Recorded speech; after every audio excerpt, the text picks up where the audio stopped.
Glasgow के मंच पर जब तिरंगा सबसे ऊपर लहराया, जब राष्ट्रगान बजा तो सिर्फ भारत नहीं करोड़ों भारतीयों की आंखें भी नम हो गई।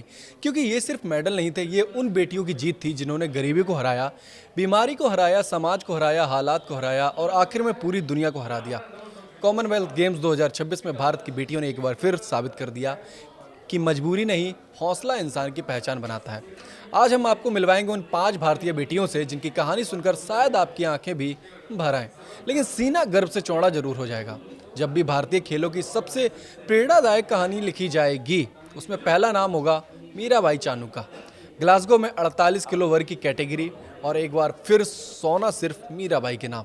लेकिन इस गोल्ड मेडल की चमक के पीछे बचपन की वो सुबह छिपी हैं जब छोटी सी मीरा स्कूल जाने से पहले पहाड़ों से लकड़ियों की भारी गट्ठर उठाकर घर लाती थी। लोग कहते थे इतनी दुबली पतली लड़की क्या कर पाएगी, लेकिन वही लकड़ियां उनकी पहली जिम बन गई। फिर आया रियो ओलंपिक 2016, पूरे देश की उम्मीदें और मीराबाई की तीनों लिफ्ट बेकार। देश निराश था, मीरा टूट चुकी थी, लेकिन उन्होंने हार नहीं मानी। पीठ की गंभीर चोट, लगातार दर्द, ऑपरेशन, रिहैब और फिर मीराबाई की वापसी। टोक्यो ओलंपिक का सिल्वर और अब कॉमनवेल्थ गेम्स का लगातार दूसरा गोल्ड। जब राष्ट्रगान बजा तो मीराबाई रो रही थी। ये खुशी के आंसू नहीं थे, ये उन सालों की मेहनत, दर्द, स्ट्रगल और त्याग के आंसू थे। अब कहानी उस बेटी की जिसने जिंदगी से कभी हार मानना सीखा ही नहीं। शर्मिला धनखड़, महज 2 साल की उम्र और पोलियो ने दोनों पैरों की ताकत छीन ली। गरीब किसान पिता, माँ की आंखों की रोशनी चली गई। जिंदगी पहले ही कठिन थी, फिर शादी हुई, लेकिन पति ने प्यार नहीं जुल्म दिए, मारपीट, अपमान और आखिरकार शर्मिला अपनी 2 बेटियों को लेकर घर छोड़ आई। जिंदगी खत्म हो सकती थी, लेकिन यहीं से उनकी नई जिंदगी शुरू हुई।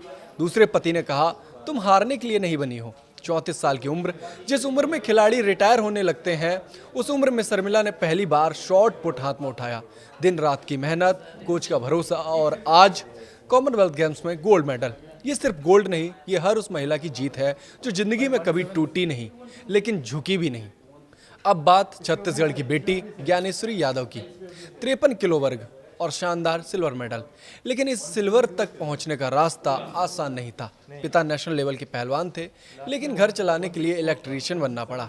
महंगी डाइट नहीं, महंगे जूते नहीं, आधुनिक जिम नहीं, लेकिन एक सपना जरूर था। घंटों अभ्यास, सीमित संसाधन और परिवार का अटूट भरोसा। आज उसी बेटी ने भारत के लिए कॉमनवेल्थ गेम्स में मेडल जीतकर पूरे छत्तीसगढ़ को गर्व का मौका दिया। पंजाब की धरती जहां खेतों में मेहनत करना हर बच्चे की जिंदगी का हिस्सा होता है, उसी मिट्टी से निकली हरजिंदर कौर। घर में खेती, मवेशियों की देखभाल, चारा काटना और फिर ट्रेनिंग। कभी कबड्डी, कभी रस्साकसी, लेकिन कोच ने कहा तुम्हारी ताकत वेट लिफ्टिंग के लिए बनी है। घर पर कर्ज, पैसे की कमी, सही खाना भी मुश्किल, लेकिन लक्ष्य कभी छोटा नहीं हुआ। और आज 69 किलो वर्ग में कॉमनवेल्थ गेम्स का सिल्वर सिर्फ हरजिंदर की ही नहीं, उस किसान परिवार की जीत है जिसने हर मुश्किल में बेटी का साथ नहीं छोड़ा। और अब एक और बेटी, मणिपुर की बिंदिया रानी देवी। उन्हें लोग मीराबाई 2.0 भी कहते हैं, लेकिन उनका संघर्ष अलग था। पिता की छोटी किराने की दुकान, सीमित कमाई, नाकेबंदी, संसाधनों की कमी और बार बार चोटें, लेकिन सपनों की कोई नाकेबंदी नहीं होती। ताइक्वांडो से शुरुआत, फिर वेट लिफ्टिंग और आज 58 किलो वर्ग में कॉमनवेल्थ गेम्स का सिल्वर। ये मेडल सिर्फ गले में नहीं, पूरे मणिपुर के आत्मविश्वास में चमक रहा है। आज इन 5 बेटियों ने दुनिया को सिर्फ मेडल नहीं दिखाए, बल्कि ये भी बताया कि चैंपियन महंगी सुविधाओं से नहीं बनते, चैंपियन बनते हैं संघर्ष से।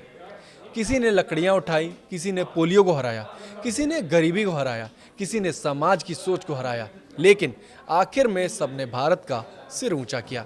ये सिर्फ 5 खिलाड़ी नहीं, ये करोड़ों भारतीय बेटियों की उम्मीद है।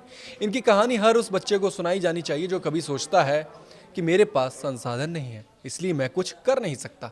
क्योंकि अगर सपने सच्चे हों, मेहनत ईमानदार हो और इरादे मजबूत हों, तो मिट्टी के घरों से भी गोल्ड मेडल निकलते हैं।